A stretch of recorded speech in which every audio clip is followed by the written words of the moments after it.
And with that, welcome to Kyushu. This is the third largest and the southwesternmost island of the Japanese archipelago. To be precise, we are just outside the town of Itoshima, and it is a absolutely picturesque Monday afternoon. While our story started 10 days ago in Tokyo, it's not a stretch to suggest that Japan's story, or at least the Japan that you've come to know, started right here on this island. When you consider its proximity to mainland Asia, it makes sense that the Japanese story would start right here in Kyushu. Around the year 1000 BCE or so, we have our first recorded mass migration of people from the mainland to this island. Mostly from the northeastern parts of China and the Korean peninsula, those early settlers crossed the Strait of Tsushima and landed in Kyushu. And when they did arrive here, they discovered a hunter-gatherer tribe known as the Jimon people. Over time, the coexistence of the Jimon people with those settlers from mainland Asia created what we now know as Japan and Japanese society and Japanese culture. If you want to better understand Bushido and Japanese belief systems as a whole, we have to go back all the way to those early indigenous people. They had an ancient belief system known as Shintoism, which evolved as people migrated to Japan and brought other cultural influences such as Buddhism with them. While 60 to 70% of people in Japan today self-report as being non-religious or atheist, the reality is that the roots of Shintoism are so deeply embedded in Japanese society that it's an omnipresent belief system. One of the core tenets of Shintoism are that kami, or God, spirits, exist within the natural world. There is an understood energy that flows and transmits through people, through animals, through aspects of nature, and in order to find harmony, one must coexist with all those elements of nature. All throughout Japan, you will find these tall reddish-orange archways known as torii gates. They are most commonly found outside of shrines and religious monuments. The torii gate is perhaps the most defining symbol of Shintoism. Walking through the torii gate is a symbolic gesture of passing from one dimension or one realm to another, from the physical world to the spiritual realm of the kami. By walking through the torii gate, you are essentially leaving all of your bad energy behind and entering a peaceful place of harmony with the kami. In the 8th century, there are two texts which are released. One is the Nihon Shoki, the other is the Kojiki. Both of these texts formally document and expound upon the teachings of Shintoism. Fast forward about 350 to 400 years. It's the Kamakura period in Japanese history. This marks the first time that the military government is the ruling class of Japan, also known as the shogunate. It also marks the first time that the samurai class is part of Japan's formal political hierarchy. At the time, Japan had just repelled an invasion from the Mongols, and they were preparing for another invasion. The shogunate understood the importance of having common people be the first line of defense in the event of another invasion. But how do they unify Japan? How do they get the common man to fight on their behalf? Well, beyond just using force and the threat of a sword, they had to unite people through a common belief system. And that belief system was Shintoism. Blended with the warrior code of the samurai, the two conjoining beliefs founded the root of Bushido. But let's pause there for a second. I want to take a few moments and just talk to you about perhaps Kyushu's most famous and most beloved cultural export. Something that Kyushu probably doesn't get enough credit for, but it should. Can you guess what it is? Ah, yes, ramen.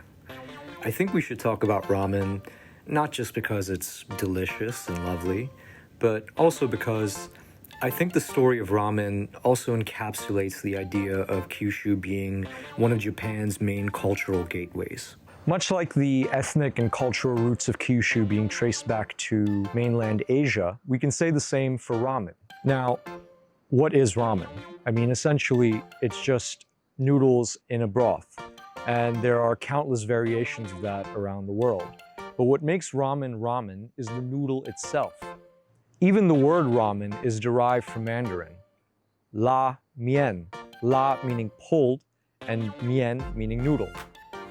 There are several variations even within the canon of Japanese ramen.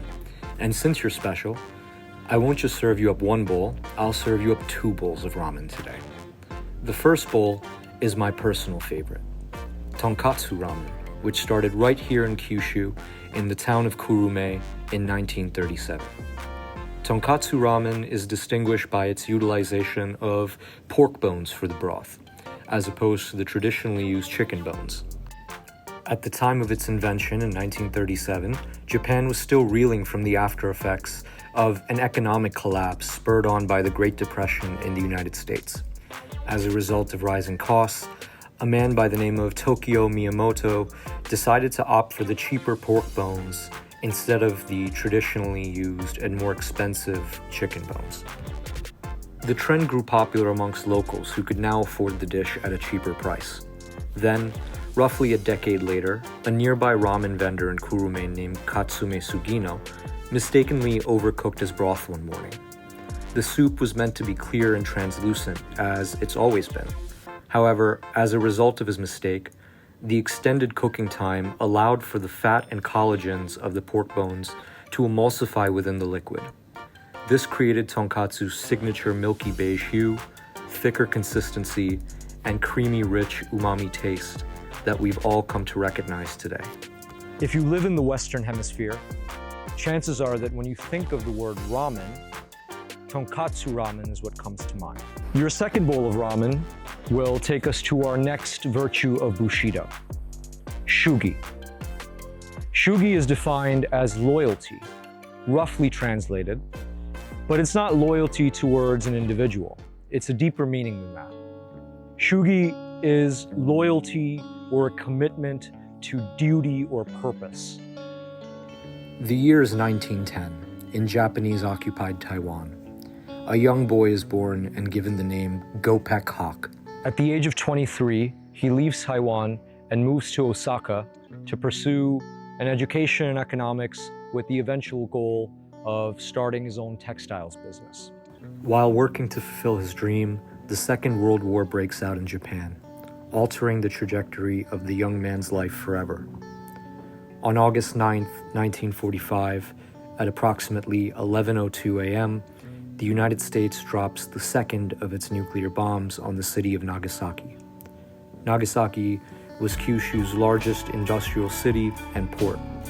An estimated 70,000 people died instantly. 6 days later, Emperor Hirohito of Japan formally surrendered and abdicated his power in a formal address to the Japanese people and the rest of the world through a radio broadcast. As we've already discussed, Japan was in ruins in the immediate aftermath of World War II. An estimated 2 to 3 million Japanese people died fighting during the war, and a US-led investigation also revealed that 40% of Japanese infrastructure was destroyed during the war. This decimated Japan's industrial capacity and worsened the already vulnerable food supply chains, plunging much of the Japanese population into a state of poverty with impending famine conditions. Witnessing these conditions firsthand had a tremendous impact on Go-Pek Hawk. He shifted his focus away from his textile business and made it a personal mission to try and alleviate Japan's food crisis.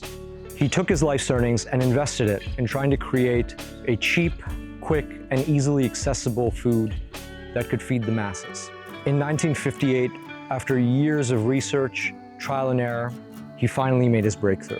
By flash frying ramen noodles at extremely high temperatures and quickly dehydrating them, he was able to achieve 2 key things. The first is that he increased the product's shelf life. Secondly, by partially pre-cooking the noodles, it meant that only a couple minutes of rehydration in boiling water would be needed to bring the product up to edible conditions again. This invention was a game changer, providing cheap, accessible nutrition to feed the Japanese masses during its economic recovery. That same year, he founded Nissin Foods to scale up production, and instant ramen was born.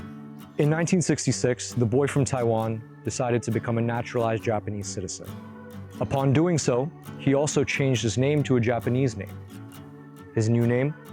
Momofuku Ando. He spent the remainder of his life dedicated to the idea of alleviating hunger. In 1983, Momofuku Ando established the Ando Foundation. Funded entirely through his own personal wealth, the foundation focuses on education to prevent malnutrition amongst children in Japan. It created a scholarship and grants awards to food scientists to innovate foods and techniques that can further advance the fight against food insecurity. The foundation also funds a school meal program. In 1995, a 6.9 magnitude earthquake struck the Kobe-Osaka region, resulting in the deaths of over 6,000 people and injuring tens of thousands more. The then 84-year-old Ando was one of the first to lead disaster relief efforts. He organized and mobilized his own employees as rescue squads. Momofuku Ando passed away in 2007 at the age of 97. His legacy and commitment to eradicating world hunger is carried forward by the company he founded. To this very day, Nissin Foods partners with organizations like the United Nations, the Red Cross, the World Food Program, and the United States Department of Agriculture to provide direct emergency food aid through donations of instant noodles to war-torn areas, disaster zones, refugee camps, and famine-stricken regions across the world.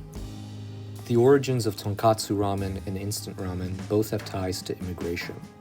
Breaking news, but pigs are not indigenous to Japan. Pigs and pork products were brought to the island through the migration of the Yaoye people from mainland Asia. Momofuku Ando himself, of course, was an immigrant from Taiwan, but he didn't allow that to define him. It didn't matter to him that he was an immigrant from somewhere else. His loyalty couldn't be confined by borders or nationality. His loyalty was towards the noble cause of defeating hunger. Period. Full stop. And as we wrap up our time in Kyushu, I can't help but reflect on Japan's complicated history with immigration and isolation.